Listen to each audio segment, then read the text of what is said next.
안녕하십니까. 세븐 45번째 시간입니다. 이번 시간에는 워드 매칭의 첫 번째 시간으로서 컴포넌트하고 컴파운트에 대해서 설명을 드리겠습니다. 워드 매칭이라는 거는 이제 패턴 매칭 과정 중에서 3차원에서의 오목블록한 그러한 조명 부분만 빼고는 어떤 모양에 관계된 모든 2차원 패턴을 매칭시키는 거가 이제 워드 매칭이라고 이제 볼 수가 있는데요. 그래서 이 결론적으로 말씀을 드리면 이 워드 매칭, 즉 어떤 모양을 매칭시키기 위해서는 모든 패턴을 전부 대조해 봐야 됩니다. 그러니까 패턴 중에는 사실 패턴이라고 우리가 모양이라고 말을 하지만 이 세상의 모양이나 패턴 같은 거는 무한대죠. 무한대. 그래서 예를 들어보면 이렇게 진짜 리얼한 어떤 그런 사람 이미지에서부터 시작해서 그걸 어떤 약화 같은 걸로 만든다든지, 아니면은 사람 이미지를 이런 식으로 선으로 표시를 하거나 그림자 또는 이렇게 점으로 표시하는 것도 다 인식이 되죠. 그리고 아예 또 점을 또 지나서 이렇게 북두칠성이나 이게 곰자리입니다. 곰자리 표시한 건데, 이게 별처럼 이렇게 그냥 포인트만 딱딱 찍어도 이거를 전부 이렇게 연결을 해가지고 다 인식을 하고, 이러한 스케치도 인식하고, 그 다음에 이제 물체가 돌아가는 각도에 따라서 이제 다 인식을 하고, 각종 패턴, 그 다음에 이제 글씨, 이제 도형, 이런 거 다 인식을 하죠. 하다못해 이렇게 그림자만 있어도 인식을 하고, 눈 모양새도 굉장히 다르죠. 이 굉장히 다른 것들도 전부 다 인식을 합니다. 이런 거를 전부 다 어떻게 인식을 할까? 사실 얘기는 간단합니다. 모르는데 어떻게 인식을 합니까? 그죠? 그러니까 알고 있다는 거예요. 그러니까 알고 있다는 거는 뭐냐 하면 그런 패턴을 가지고 있다는 겁니다. 그래서 여기서 이 패턴들 중에서 똑같은 거는 하나도 없어요. 그죠? 우리는 그리고 그 차이를 하나를 다 압니다. 이건 옆으로 90도 돌아갔고, 이거는 해바라기 중에서 이건 씨앗이고, 근데 바둑판처럼 그려졌고, 이런 걸 다 알아요. 이러한 세세한 사항을 하나하나 대조해 보지 않고 어떻게 차이를 알 수가 있겠어요. 그러니까 이러한 차이들을 다 우리가 알 수 있고 또 설명해 줄 수 있는 그런 패턴들을 다 뇌 속에는 가지고 있다는 겁니다. 어떻게 가지고 있나요? 결국은 경험을 통해서 다 이런 패턴들을 습득을 했다는 것이죠. 그러면 첫 번째 이제 수많은 패턴들 중에서 이제 뇌에서 이제 하고 있는 어떤 처리 과정 중에서 옥타브와 스케일이라는 거를 굉장히 여태까지 많이 말씀드렸어요. 그런데 이제 옥타브, 드디어 옥타브가 스케일이 도대체 왜 정해졌느냐, 그리고 이거는 어떤 의미를 가지고 있느냐 하는 걸 살펴보도록 하겠습니다. 왜냐하면 이제 크기는 우리가 인식을 하는 과정 중에서 크기는 이제 거리에 따라 달라지죠. 멀리 가면은 작아져요. 그죠? 그런데 그 작아지는 과정 중에서도 작아져도 패턴의 크기는 달라져야 돼요. 즉, 그러니까 이렇게 호랑이 그림이 있는데 앞에서 보면 크죠. 멀리서 보면 굉장히 작아요. 그러면은 우리는 이것도 호랑이로 알고 이것도 호랑이로 알아요. 어떻게 알죠? 대조해보지 않고는, 아까 방금 전에 대조해보지 않고는 모른다고 말씀을 드렸는데, 그러면 간단하게 얘기해서 큰 거는 큰 것대로 패턴을 가져야 되고 작은 건 작은 것대로 패턴을 가져야 돼요.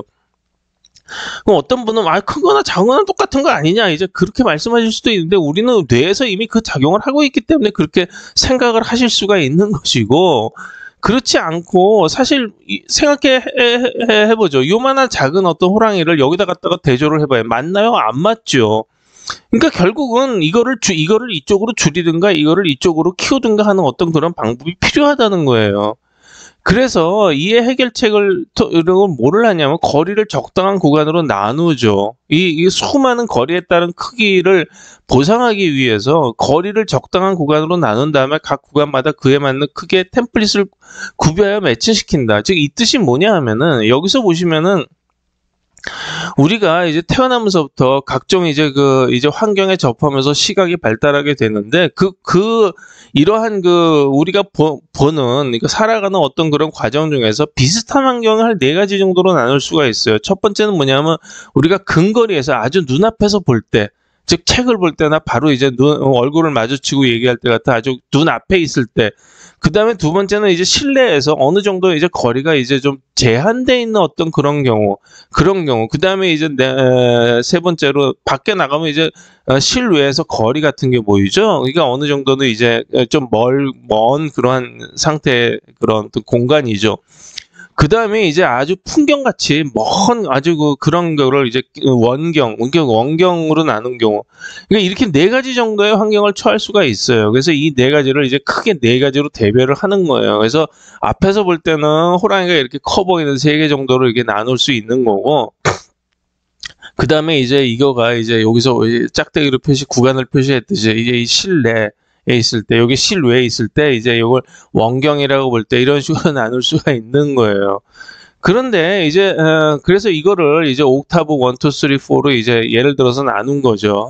그러니까 뭐 정확히 우리 뇌에 정확히 옥타브 4개가 이런 식으로 되어 있다라고 정확히 뭐 증명된 거는 없지만 대부분의 이제 학설이나 이제 주장하는 바들이 한 4개 정도로 이런 식으로 나눠져 있다고 합니다. 그래서 이 각각의 이렇게 옥타브를 4개를 나누고 나면은 각 옥타브라는 건 어떻게 알죠? 내가 이건 거리에 내가 있네. 이거는 뭐 먼 풍경을 보네. 이거는 실내에 있네. 이렇게 알고 있지 않습니까? 알고 있으면은 그 어떤 그 환경에 대해서 패턴 조정이 이루어질 수가 있어요. 그래서 이거를 이제 여기서는 실내 같은 경우에 있어서는 주로 보는 게 뭐 가구, 그다음에 뭐 이제 조명, 뭐 창문, 뭐 이런 것들이 쭉 있는 거기 때문에 패턴의 크기나 어떤 그런 것들이 이제 좀 이제 제한이 되는 거예요. 그래서 예를 들어서 이제 여기서 보면 이제 망막의 RF수를 스케일 개수라고 이제 표시를 해놨는데 여기서 보시면은 뭐 실내에서 볼 수 있는 게 좀 멀리서 떨어져 보면은 의자가 뭐 한 이 정도로 보이겠죠. 그러니까 이 정도 스케일을 그러니까 크기를 잡을 수가 있는 거고 의자를 가까이 가서 봤을 때는 굉장히 이 정도 크게 볼 수가 있어요. 그러니까 의자를 실내에서 멀리서 봤을 때하고 가까이서 봤을 때의 크기는 대충 정해져 있다는 겁니다. 그러니까 화면에 꽉 차게 보면 가까이 가서 본 거고 화면에서 한 반 이하로 줄여져 보면 이게 멀리서 본 거죠. 그렇기 때문에 크기 자체를 알 수가 있는 거예요. 그래서 패턴도 정해져 있고, 그러니까 실내에 있을 때의 어떤 그러한 크기 정도에 대해서의 어떤 그런 패턴들이 정해져 있다는 얘기죠. 그래서 이러한 이 패턴들이 정해져 있는 그런 상태에서 이제 옥타브를 나누고, 그 다음에 이 옥타브를 나눠지고 나면은, 그 다음에 이 스케일 개수는 망막상의 RF 개수로 나눌 수가 있어요. 즉, 망막상의 RF 개수는 동시에 처리 가능한 해상도 개수다. 이렇게 말씀드릴 수가 있는 겁니다. 그래서 이제 한 옥타브 내의 처리 과정을 보죠. 다시 한번 말씀드리지만, 옥타브 내에서의 어떤 스케일의 개수는 우리 뇌에서 한꺼번에 동시에 처리할 수 있는 해상도의 개수하고 같다. 이렇게 생각을 하시면 되는 거예요. 그래서 이제 다시 설명을 드리겠지만 한 옥타브 내에서 이제 같은 크기 패턴을 만들려면 그럼 옥타브 내의 이미지들이 크기가 다른데요. 한 옥타브 내더라도 이미지가 이런 식으로 달랐죠. 그러면은 그 다른 이미지들을 어떻게 동시에 처리를 할 수가 있나요? 그거를 동일 크기로 만들어야 됩니다. 그래서 동일 크기로 만드는 방법은 두 가지가 있는데 보통의 컴퓨터로 처리하는 경우에 이제 컴퓨터 비전이나 딥러닝 같은 경우에서는 여기에다가 이런 식으로 윈도우를 씌워가지고 그 한 옥타브 내에서의 그 윈도우의 크기를 전부 제한을 시켜요. 그러니까 똑같은 크기로 만들어 버리는 거죠. 이렇게 세 개를 똑같이 만들고 여기서 또 세 개를 똑같이 만들고 여기서 세 개를 똑같이 만들고 물론 이제 스케일의 개수가 3개라고 가정했을 때 이제 얘기입니다. 그렇게 만들어 버리는데 뇌 같은 경우에서는 이제 사이즈 조정이 불가능하기 때문에 RF 크기를 이런 식으로 RF 크기를 조정을 해요. 이미지는 가만히 놔두고 RF 크기를 조정을 해서 거기에 이제 딱 맞는 여기서는 이제 12개의 이제 RF의 크기가 이제 나타나게 되겠는데 거기에 딱 맞는 이제 RF를 씌워서 그 RF 내에서 이제 처리를 하게 되는 거죠. 그러니까 결국은 뭐냐면 이쪽 RF의 그 크기에 따라서 처리하는 방법도 다르고 해상도가 달라요. 그래서 여기서 보시면 이게 RF 영역의 예라고 되어 있는데 여기서 이제 가운데 부분에서는 이제 요 노랗게 표시된 한 영역이 전부 다 RF들이죠. 그래서 가운데 영역에서는 이제 RF들의 크기가 작고 주변으로 갈수록 이제 RF 크기들이 커지는 거를 볼 수가 있어요. 그러면 이게 동시에 처리한다고 말씀을 드렸는데 여기 주변에서는 그러면은 이렇게 그 작은 RF가 없죠. 그렇기 때문에 주변에서는 이렇게 그 작은 RF에 대해서 처리를 할 수가 없어요. 그러니까 가운데만 이 고해상도의 RF를 처리를 하고 바깥에선 저해상도밖에 처리를 할 수가 없어요. 하지만 이 가운데 부분에서는 이렇게 RF가 작다 하더라도 이거를 면적을 넓히면은 두 개, 세 개를 합치면은 이제 그 저해상도도 처리할 수가 있기 때문에 가운데 부분에서는 고해상도도 처리하고 저해상도 전부 처리를 할 수가 있어요. 그래서 어쨌든 간에 이거를 이런 식으로 다시 한번 보시면은 이 거리에 따라서 쫙 달라지는 어떤 그러한 뭐 진짜 이게 보면은 호랑이가 뭐 12마리가 줄 서서 쫙 오면은 맨 뒤에 있는 호랑이는 요 정도밖에 보이겠죠. 하지만 우리는 보면은 이거 12마리를 동시에 다 알아차릴 수가 있어요. 그걸 어떻게 알아차리냐? 다시 한번 말씀드리면 거기에 맞는 전부에 이런 식으로 RF를 씌운다는 겁니다. 이런 식으로 처리를 하는 거예요.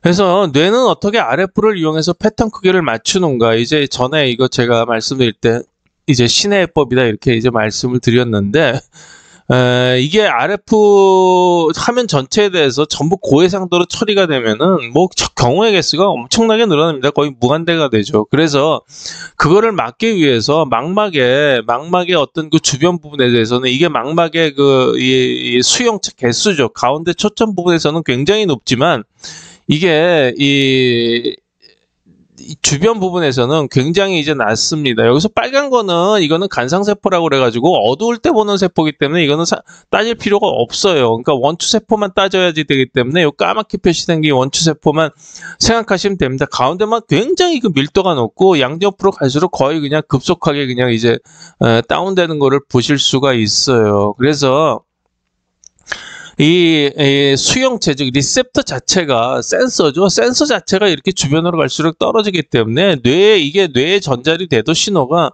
주변으로 갈수록 전부 다 떨어집니다. 이게. 그래서 가운데 부분에서는 굉장히 좀 고해상도로 처리가 되지만 주변으로 가면 갈수록 이제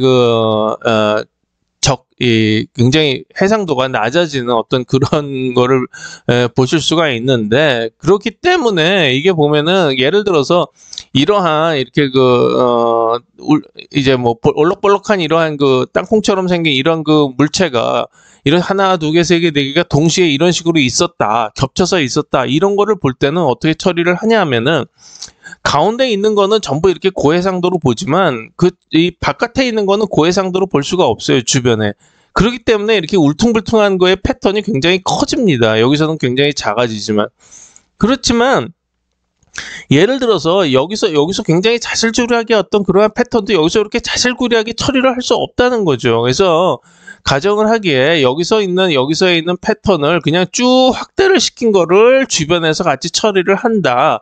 그래서 결국에 이거를 줄여놓나 확대를 시켜놓나 패턴의 모양은 같다. 그래서 패턴의 개수를 같게 만든다. 이거를 이제 클로스로 이제 다크에서 클로스라고 이제 말씀을 드렸었는데, 그런 식이죠. 크기는 다르지만 동일한 패턴을 인식을 한다는 거예요. 지금 이 얘는 여기서 똑같은 패턴을 하나, 두 개, 세 개, 네 개를 동시에 그려놓은 거예요.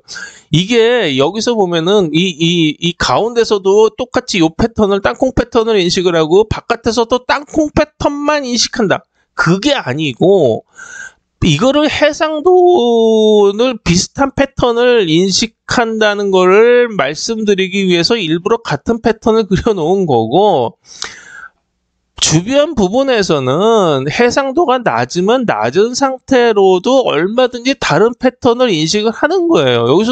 여기서도 다 그 RF들이 포진해 있기 때문에 그 RF들이 어떤 식의 잡히느냐에 따라서 뭐 땅콩도 잡힐 수도 있고 아니면 뭐 사각형도 잡힐 수 있고 육각형도 잡힐 수 있는 거예요. 다 잡히는데 그게 어떤 가운데 있는 쪽하고 해상도가 다르다는 거죠. 즉 저해상도로 잡힌다는 거를 설명드리기 위해서 이러한 네 개를 동시에 그려놓고 이거를 이런 식으로 설명을 드린 겁니다. 그래서 그거를 다시 한번 이제 말씀을 드리면은 여기 이제 그 자동차가 이제 쭉 이런 식으로 이제 컨투어가 이제 디텍션이 돼가지고 이런 식으로 있는데 결국은 이게 동시에 다 잡히는 거예요. 이렇게 쭉 이 작으면 작은 대로 전체를 쭉 이렇게 보는 것이고, 그 다음에 이제 크면 큰 대로 이거 동시에 세 개가 동시에, 그러니까 다 잡히는 거예요. 이게 스케일이라고 보면 아까 스케일을 뭐라고 말씀드렸죠? 동시에 처리할 수 있는 해상도의 개수다 이렇게 말씀을 드렸죠. 그러니까 여기서는 지금 이 강의에서는 스케일을 3개로 잡았는데 스케일 3개가 동시에 이런 식으로 처리가 되는 거예요. 그러니까 저해상도도 처리되고 중해상도도 처리되고 고해상도로 처리된다는 거예요. 그래서 동시에 이런 식으로 RF들을 동시에 대조해서 그러한 어떠한 패턴이 잡히더라도 전부 다 매칭을 시킨다. 그렇지만 바깥에는 저해상도로 매칭시키고 가운데서는 고해상도로 매칭이 시킨다. 그러니까 어떤 그 디테일이 살아있는 어떤 그런 것들은 그 가운데다 놓고 잡아야지 되겠죠. 탐색을 해야 되겠죠. 그래서 지금 이렇게 그려놓은 거는 아까는 뭐 말씀드린 게 가운데서만 이제 화면 중앙에서만 고해상도로 이제 탐색을 하고 화면 외곽에서는 이제 저해상도로 탐색을 한다 이렇게 말씀을 드렸는데 여기서는 왜 화면 전체에 대해서 고해상도를 다 그려놨느냐 이렇게 이제 질문을 하실 수가 있어요. 그죠? 이거는 조금 이따 이제 뒤에 말씀드리는 사케드로 눈동자의 초점들을 다 움직였을 때의 어떤 그런 것들을 잡아 놓은 겁니다. 그러니까 여기서부터 눈동자가 바바바바 움직이면은 전부 이 화면 전체에 대해서 눈동자를 움직이면서 고해상도를 볼 수가 있어요. 그거에 대한 결과를 말씀드리는 것이지 어떤 하나의 어떤 한 부분을 고정해서 응시하고 있을 때 어떤 이런 식으로 화면 전체가 다 고해상도를 잡는다라는 것을 말씀드리는 건 아닙니다. 그리고 이제 크기, 모양하고 크기 이외에 위치와 회전도 굉장히 문제가 됩니다. 여기서 보면 이제 피사의 사탑을 이제 대표적으로 기운 거기 때문에 제가 예로 들어놨는데 여기서 이제 망망에서 이제 RF를 적용을 해보면 여기서 이런 식으로 똑같은 포인트라고 하더라도 똑같은 위치라고 하더라도 이쪽으로 약간 왼쪽으로 치우친 경우가 있고 오른쪽으로 들어간 경우가 있고 이런 식으로 위치가 다를 수가 있죠. 그 위치가 달라지면 결국 패턴 모양도 달라져요. 왜냐하면 RF 하나의 내에서 잡는 거기 때문에 이거를 이제 전문 용어로 페이즈라고 그럽니다. 위상이라고 그러죠. 그래서 이제 그 페이즈가 달라지는 경우가 발생이 될 수가 있고 그 다음에 이제 이렇게 기울어져서 회전이 이루어지면은 회전이 나타나면은 또 옆으로 이렇게 삐딱하게 기울어대는 경우가 이건 또 패턴이 또 달라져요. 이거하고 또 패턴이 달라지죠. 똑같은 위치에 있다 하더라도 회전이 되면 달라져요. 여기서 이제 제가 스마일 마크를 가지고 이런 식으로 한번 표시를 해봤는데 이런 경우도 이제 문제가 됩니다. 그러면 이제 이거를 어떤 식으로 잡느냐 뇌에서는 이 위치의 문제 즉 페이즈의 문제를 사케드를 이용해서 이제 해결을 하고 있죠. 사케드는 전에도 많이 말씀을 드렸는데 이런 경우에 그러니까 이 얼굴을 이제 인식을 하기 위해서 우리는 그냥 어떤 하나의 카메라가 찍듯이 이제 사진 찍듯이 이런 식으로 인식하는 게 아니에요. 그래서 이게 뭐냐면 얼굴에 인식하기 위해서 이제 눈의 초점을 가져놓는 위치들을 이제 잡은 건데 위치가 계속 바뀌죠. 특히 이제 중요한 부분에 있어서는 이게 굉장히 많이 움직인다. 시꺼멓게 됐다는 건 이게 다 여기서 움직인다는 거예요. 그래서 여기서 이제 여기 필요 없는 부분은 이제 건너뛰어서 이런 식으로 움직이고 계속 이렇게 눈동자는 이제 움직여 갑니다. 그래서 여기가 뭐 작게 움직이건 그 다음에 크게 움직이건 전부 이게 위치가 변하는 건데 그 위치 변하는 이 사케드는 어떤 식으로 이루어지냐 하면은 가장 먼저 눈에 띄는 게 이제 잡히는 게 이제 이게 명암이겠죠. 저는 이제 명암이라는 걸 말씀을 드렸는데 스케일에 따라 이제 명암도 달라지고 그리고 이제 명암을 이룬 어떤 그런 컨투어들 뭐 키포인트나 그 다음에 이제 키워드 같은 경우들이 이제 달라지기 때문에 그것들 위주로 이제 빨리빨리 전 처리를 해가지고 그거가 중요한 게 어느 부분에 있는가를 이제 처리를 하는 거예요. 그래서 그 중요한 부분에다 갖다 놓고 크게 움직이면은 이런 식으로 눈, 코, 입, 눈, 코, 입 이런 식으로 움직이고 또 눈에 가면은 이제 페이즈를 이렇게 갖다 쫙 맞추는 거죠. 이런 식으로 맞춰가면서 어떤 한 부분에 있어서 이게 그 페이즈가 딱 맞아 떨어지면은 이제 그 패턴하고 일치가 될 수가 있는 거예요. 그러니까 예를 들어서 보면은 큰 패터닝 같은 경우는 이제 뭐 굳이 예를 들어보면은 그 하나의 이러한 눈 패턴이 있는데 이거를 위치를 여기다 갖다 놓으면 안 맞죠. 여기다 갖다 놔도 안 맞고 여기다 갖다 놔도 안 맞아요. 근데 여기다 갖다 놓으면 딱 맞죠. 그러면 이게 딱 잡히는 거예요. 이렇게 탁 떨다 보면은 여기에 딱 맞는 경우가 있으면은 그게 딱 캐치가 되는 거죠. 그런 식으로 위치 조정을 하는 거예요. 요거는 이제 또 이거보다는 굉장히 작은 어떤 그러한 범위에서 또 움직이는 것이고 이런 식으로 이제 그 위치 해결을 합니다.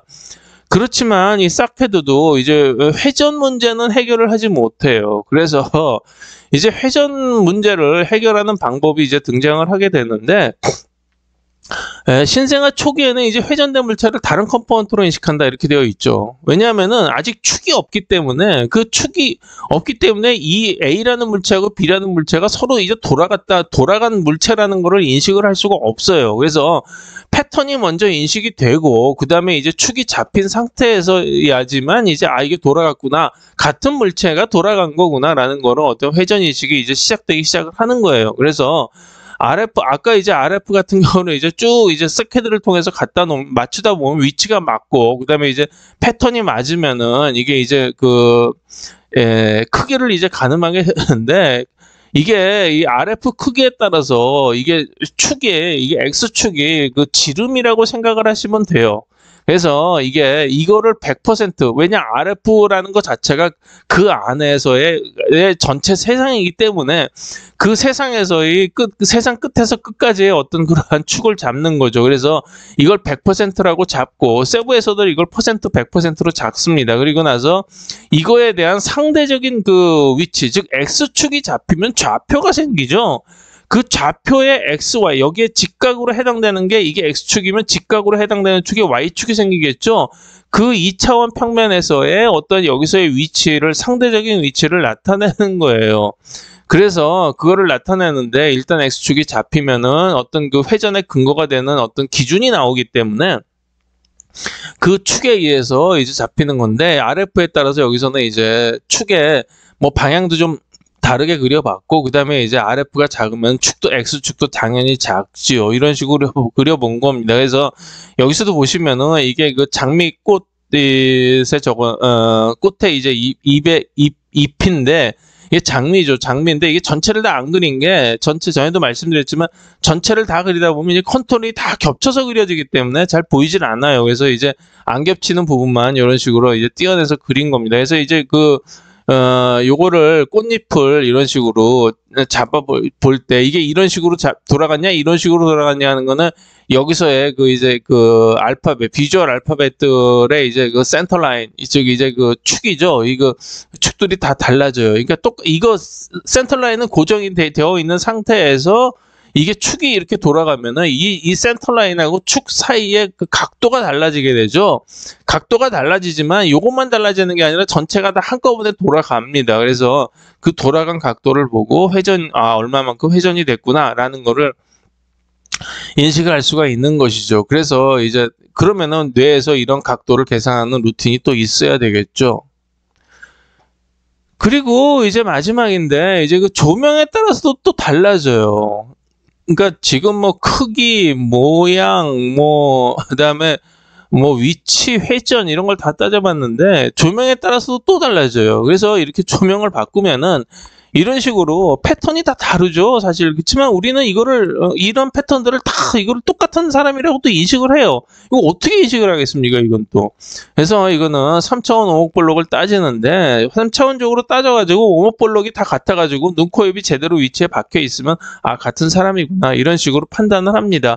근데 여기는 이제 여기 왼쪽이죠. 왼쪽에서 조명이 오는 쪽으로 해가지고 쭉 바뀌면서 여기서 오른쪽으로 바뀌어요. 그렇지만 이게 이제 오목볼록이나 이제 그런 것들이 다 같기 때문에 이거 다 같은 사람을 인식을 하죠. 그러니까 그만큼 얼마만큼 프로세싱을 많이 해내야 되는지를 알 수가 있습니다. 그러면 지금까지 말씀드린 그 수많은 팩터들을 조합을 하면 거의 무한대에 가까운 조합이 나오는데, 이 수많은 조합을 어떤 식으로 기록을 해야 될까요? 우리는 이미 다 어느 정도는 다 그 인식을 하고 있죠, 두뇌에서. 그래서 이 두뇌에서 인식하는 방식을 살펴보면은 전에 이런 식으로 말씀을 드렸어요. 1차원, 2차원, 3차원으로 패턴을 발전시켜 나가면서 이제 인식을 하고, 그 다음에 이제 그거를 알파벳을 만드는 데는 이제 인수분해를 이용해서 이제 역으로 이제 그거를 만든다, 이렇게 말씀드렸는데, 눈 같은 경우를 하나를 보고 이제 생각을 해보죠. 이게 눈 8개가 전부 다 똑같은 눈이에요. 우린 눈이라고 다 알고 있죠. 이거 어떻게 그러면은 이게 눈이라고 아는 거죠? 모양들이 굉장히 다르고 그런 건데, 어쨌든 그렇지만 우리가 이제 판단하는 기준은 뭐냐면 눈에 기본 패턴이 있는 거예요. 그래서 기본 패턴은 눈동자, 가운데 있는 눈동자, 원처럼 보이는 눈동자가 있고, 물론 뭐 원이 아니고 사각형처럼 그려도 대충 뭐 원이나 사각형이나, 왜냐면 그 위치에 박혀 있으니까 그렇게 인식을 해요. 그리고 눈꺼풀이 이제 위에 눈꺼풀, 안에 눈꺼풀 하나 없는데 뭐 하나 빠져도 또 인식을 하죠. 어쨌든 눈꺼풀은 타원 아니면 럭비공 모양 아니면 곡선 같은 경우로 이루어져요. 그래서 그 수많은 거를 전부 한꺼번에 전부 모두의 경우의 개수를 전부 곱하기를 해가지고 따지면 아마 진짜 이 눈만 하더라도 거의 진짜 무한대가 나올 겁니다. 그래서 그걸 어떻게 인식을 하냐 하면은, 뇌에서는 이 컴포넌트는 컴포넌트끼리 모으고, 그 다음에 2차원에서는 그 컴포넌트들만의 조합으로 표시를 해요. 즉 뭐냐면은, 이러한 어떤 눈동자가 이제 눈꺼풀이 보이면은 그게 이제 이러한 모양으로 이런 컴포넌트, 이제 선으로 1차원 선이죠. 선으로 이제 인식을 한다는 거예요. 이걸 모으는 거죠. 그렇게 모아가지고 일단 컴포넌트를 만들어요. 그래서 이 선들에 대한 어떤 디테일들은 모두 1차원에서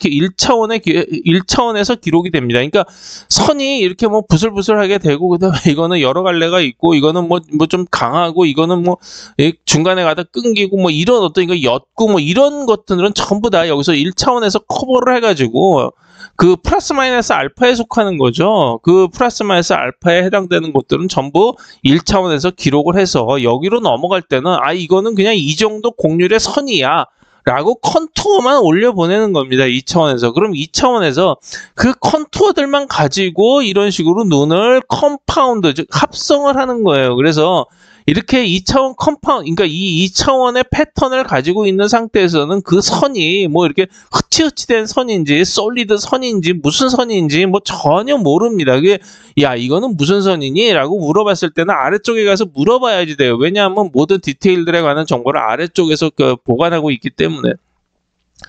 그래서 이건 아래쪽 정보를 이제 위쪽에서는 간략화시켜서 요점만 간단히, 그죠? 요점만 간단히 시켜서 위쪽으로 보내고, 그렇게 구성된 1차원의 알파벳들을 이용해서 2차원의 컴파운드를 구성을 한다는 거예요.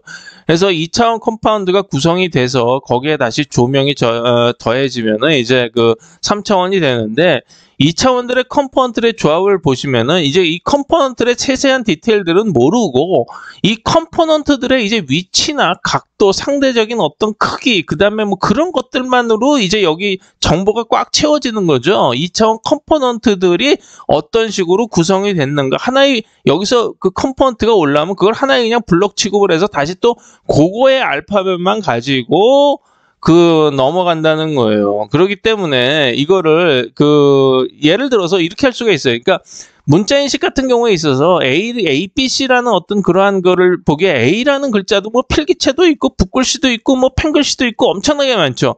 그러한 것들은 정보는 전부 1차원에서 간직을 하고 있고, 그게 인수분해에 대해서 이게 2차원으로 넘어갈 때는 이게 A다, 이거 B다, 이게 C다, 이것만 넘어가는 거예요. 그래서 A, B, C, D라는 어떤 그런 코드만 넘어가게 되면 그것들이 조합을 해서 단어들을 이루죠.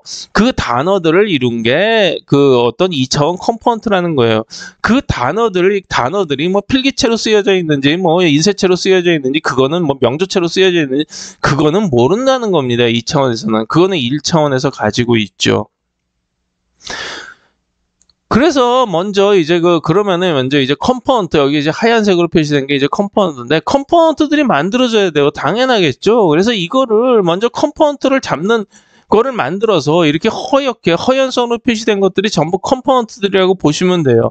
그래서 이 컴포넌트들만 넘어가는 거예요. 그러니까 이 차원에서 보니까 이거는 컴포넌트들만 이렇게 따져보니까 이게 워드죠. AABB, BB, AACC 뭐 이렇게 나온 거예요. 이게 뭐 선이 뭐 러프한지 뭐 이게 뭐 흐치흐치한지 이런 거는 전혀 모르는 거예요. 그러니까 알파벳들의 어떤 그런 조합만 보고 이거 눈이네, 이것도 눈이네, 이것도 눈이네라고 뭐 판단을 할 수가 있는 거죠. 물론 이것도 이게 이 컴포넌트만 보면은 지금 뭐 예를 보면 이렇게 하얀 뭐 이제 뭐 그릇에 가운데 빵꾸 뻥 뚫려 있고 위에 이게 뚜껑 덮은 이런 걸로도 볼 수가 있지만 그것만 보는 거가 아니고 여기서는 이제 세세한 거를 다 안 그려놔서 이제 그런 건데 그런 것도 보지만 2차원적인 것만 받고 판단하는 거가 아니고 컴포넌트의 조합만 가지고 판단하는 게 아니고 판단을 할 때는 1차원에 있었던 1차원에서 행해져서 그 판단이 됐던 그게 뭐 흐치흐치 하느냐 뭐 하냐 어떤 그런 모양 상태까지 전체를 다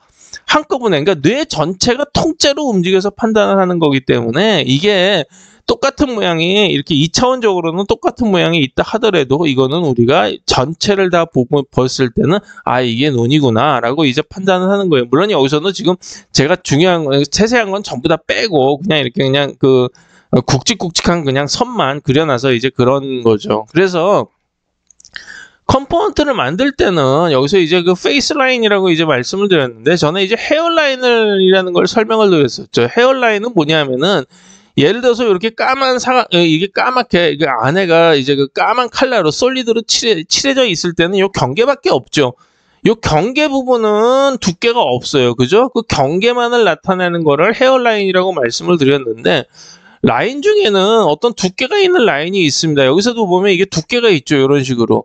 그 두께가 있지만 이게 여기서는 이제 좀 더 확실하게 알기 위해서 색깔을 조금 바꾸고 이걸 밑으로 좀 이제 그려놨는데 요게 좀 요게 바로 이제 위에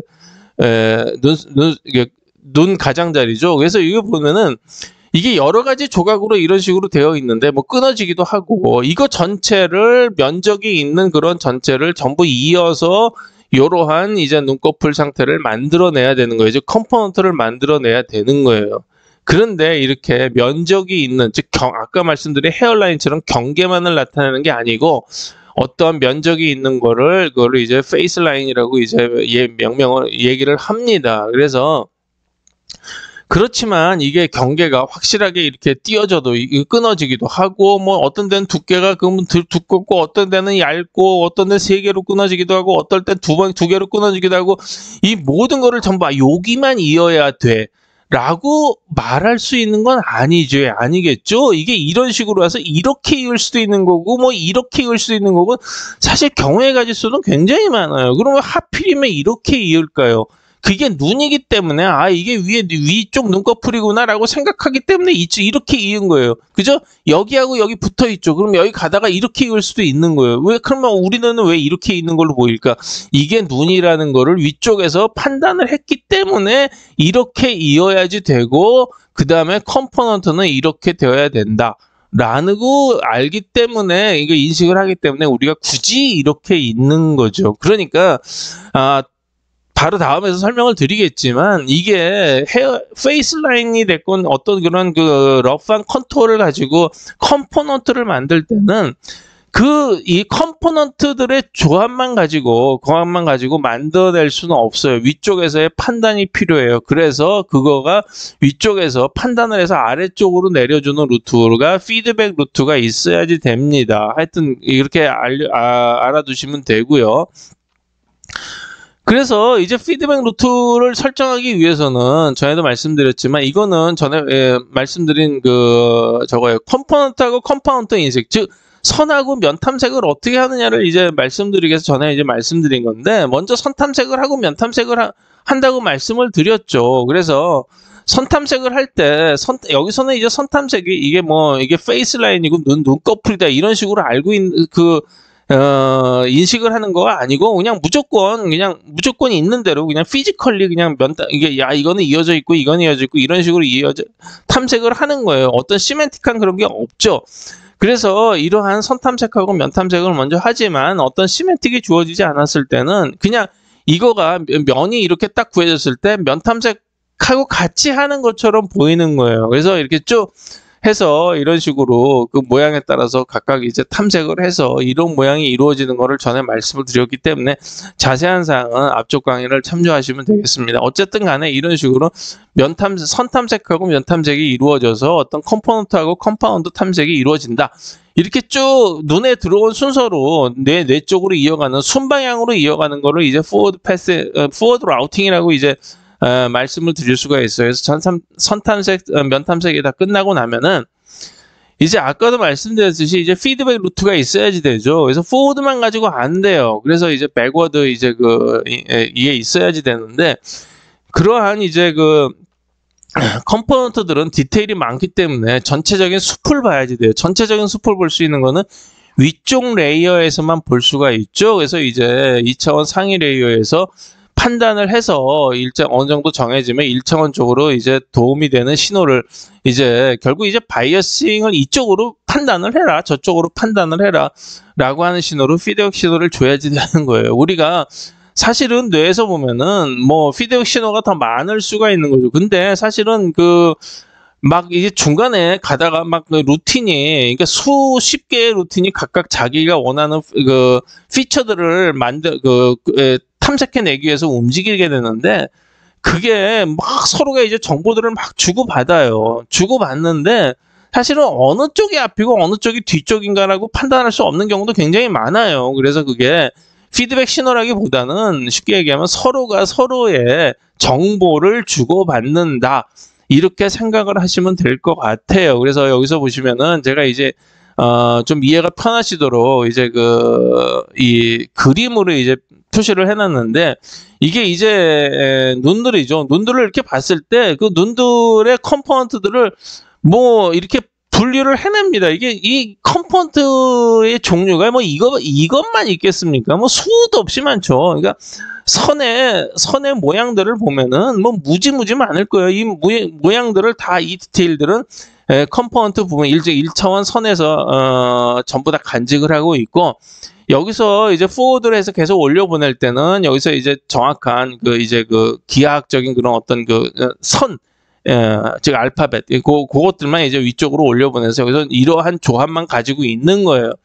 그래서 이러한 조합을 가지고 있는데 이쪽에서 이제 컴포넌트들이 어떤 식으로 묶여야지 되는지 아까도 말씀드렸듯이 그거를 도와주기 위해서 야 이거는 눈이니까 눈꺼풀을 이어 이런 식으로 해서 백워드로 정보를 다시 보내줘야지 이게 순전히 서로가 이제 정보를 주고받으면서 이루어지는 작용이다. 이렇게 생각을 하시면 됩니다. 그래서 세브 45를 정리를 해보면은 이제 워드 매칭 시에는 이 세상의 모든 패턴과 대조를 해봐야지 된다. 이렇게 말씀드렸고요. 크기는 거리에 따라 달라지고 크기가 달라지면 그에 맞춰 패턴의 크기도 달라져야 된다. 맞죠? 이에 해결책으로 거리를 적당한 구간 옥타브로 나눈 다음에 각 옥타브마다 그에 맞는 크기의 템플릿을 구비해 매칭시킨다. 즉 실내면 실내 크기에 맞는 템플릿일 것이고 바깥에 거리로 나가면 거리에 맞는 크기의 이제 템플릿들이 있을 겁니다. 어쨌든 그러한 것들을 이제 옥타브에 맞게 그런 식으로 이제 템플릿을 준비해서 구비해서 매칭시키는 작업을 한다. 크게 한 4개 정도로 나눈다. 이렇게 말씀을 드렸고요. 그리고 이제 옥타브 내에서는 해상도를 조정해서 즉 스케일이라는 해상도를 조정해서 크기 정교화를 하나로 통할시킨다. 이게 이제 딥러닝이나 컴퓨터에서 쓰는 방식이고요.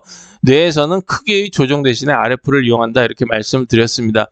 그리고 이제 망막의 해상도는 초점을 벗어날수록 떨어지게 되죠. 저기 이제 해상도가 낮아집니다. 그래서 이에 상응해서 뇌에서의 처리도 러프하고 그냥 이제 러프하다는 얘기는 이제 좀 허접스럽다. 좀 처리를 이렇게 꼼꼼하게 하지 않는다는 얘기죠. 그래서 크기가 다른데 동일 패턴을 탐색하는 것을 이제 클로스드, 다크라는 4개의 처리 방법 중에서 맨 끝에 있는 이제 클로즈 닫혀 있는 그러니까 크기에 상관없이 똑같은 패턴을 이제 탐색을 한다. 이거를 이제 클로스드라고 말씀드렸었죠. 그래서 이는 큰 패턴에서는 해상도가 낮아져야 된다는 것을 의미한다. 이렇게 말씀을 드렸어요. 그래서 모양 크기 이외에도 위치와 회전이 이제 문제가 되는데 위치는 사케드로 해결하고 회전은 패턴이 인식된 후에 그 패턴의 축을 돌려서 이제 각도 차이를 구함으로써 인식된다. 그래서 회전이 된다는 거는 신생아에서 비교적 뒤늦게 패턴 인식을 먼저 하고 난 다음에 그 다음에 이거 두 개는 회전이 된 거구나라는 거를 이제 알게 된다. 이렇게 이제 말씀을 드렸죠. 이와 같은 수많은 조합을 기록하는 방식은 먼저 컴포넌트를 만든 다음에 이 차원에서는 그 컴포넌트들을 조합을 해서 기록을 합니다. 그래서 1차원의 디테일에 대한 초이스, 즉 디테일들은 전부 1차원이 갖고 있죠. 그 1차원에 대한 초이스를 돕기 위해서 이제 상위에 의해서 피드백 신호를 준다. 즉 상호의 어떤 그 정보 교환을 한다. 이렇게 생각을 하시면 될 것 같아요. 다음 시간에는 이제 워드 매칭의 남은 부분에 대해서 말씀을 드리겠습니다. 지금까지 경청해 주셔서 감사합니다.